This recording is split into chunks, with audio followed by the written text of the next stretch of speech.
Like many of you predicted, not because you don't love this country enough, but because you do not have faith in the justice system of this country.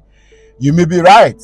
It's looking like this is all over already. First, at the appeal of the Atiku and PDP at the Supreme Court, quite laughable, very embarrassing, quite disgraceful, I must say the least. And for now, well, I never thought. Okay, the 7-man panel of the Supreme Court hearing the appeals of Atiku and PDP, APM, and of course Peter Obi and Labour Party just had the Atiku's appeal heard, and then it was quite disgraceful. You are going to wait for all the details, right? But I'll just give you tidbits, and as we hear from the street, right? First and foremost, what we know of the justice system around the world is an impartiality, a system that stands to become, okay, maybe not an umpire now like we expected INEC, but like being in the middle, not advocating, not indicting, not speaking for, not like well, you are not lawyers, right? You are supposed to hear all parties, listen to them, and then use the evidence to adjudicate or to process your thoughts pari passu or side by side the constitution or the laws of the land. But what we are seeing right now at the Supreme Court is an embarrassing situation where Supreme Court justices are the one advocating for Bola Ahmed Tinubu, Shetima, and the APC. One of them was one Justice Agim, who had said that the CSU did not issue a letter discrediting Bola Ahmed Tinubu. You would not have expected that at the Apex Court for any reason, but it was said. Justice Agim said the Supreme Court did not receive a letter from the CSU discrediting Bola Ahmed Tinubu. Whereas there have been several, okay, there's a deposition. Of course, you should know by now that the first thing Chris Uche's son, SAN, the lead lawyer for Atiku Abubakar, said today is an interlocutory appeal that the Supreme Court should accept fresh evidence. Of course, after the deposition by the CSU registrar, Mr. Caleb, it was okay for them to appeal. Meanwhile, Justice Okoro, who is the head of the panel, was now asking Chris Uche if the Supreme Court should rely on the Electoral Act or the Constitution of this country. And Chris Uche, being smart enough, said, please use the law of the land. Use the land because this is very important. And then again, there have been several narratives about the fact that the Supreme Court do not accept fresh evidence. And I think they are just layman excuses why these narratives are being sold to ignorant fellows. It's a lie. Yes, the constitution of this country make it clear that the appellant court, which Supreme Court is at the moment, is not supposed to be admitting fresh evidence. But there are conditions upon which the Supreme Court can admit evidences. One of them, if there was no time for that evidence to have been filed at the trial court. 2, if there were administrative delays deliberately created not to make that evidence available. 3, if that evidence not being accepted would cause what is called a miscarriage of justice. So the Supreme Court, which is an appellant court at this moment, can, as a matter of fact, should accept a new evidence. And guess what? Do you know how these things are done? You will just see from a brazen look from afar that they are going to use technicalities to deal with this matter. It's not because this is truth. It's not because this is the fact. It's not because that this is not admissible. Because they know that the only way they can quail, they can wail off, they can wave off this evidence is to use technicalities. And Justice Okoro has led that. Imagine the first hour of the conversation for an appeal. You are asking if the Electoral Act or the Constitution should be, which of them should be used.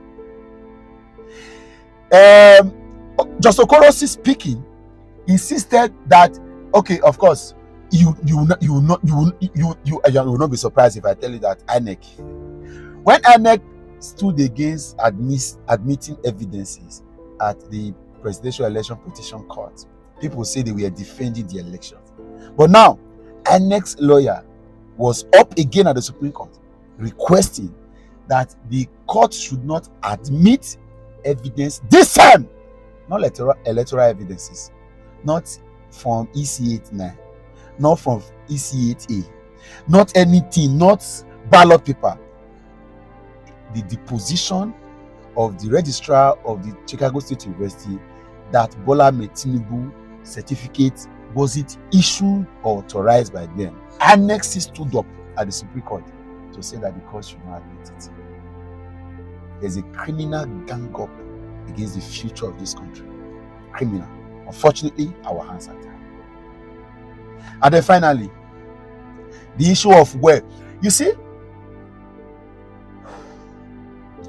if you support Bola Ahmed Tinubu, it's fine. If you support the APC, it's fine. If you benefit from them, it's fine. But you see, thunder will fire anybody who do not agree that this country has been sold and bought for a few reasons. Of course, Justice Okoro again inserted that the deposition that the Atiku's lawyer wished to file as evidence right now was made in the Atiku's US lawyer's office. And then, of course, Chris Uche said that the UK system of justice and US system of justice is different.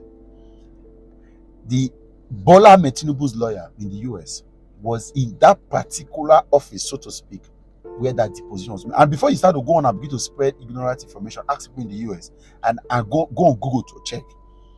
Whereas the UK system of justice may be what we are practicing, but the US,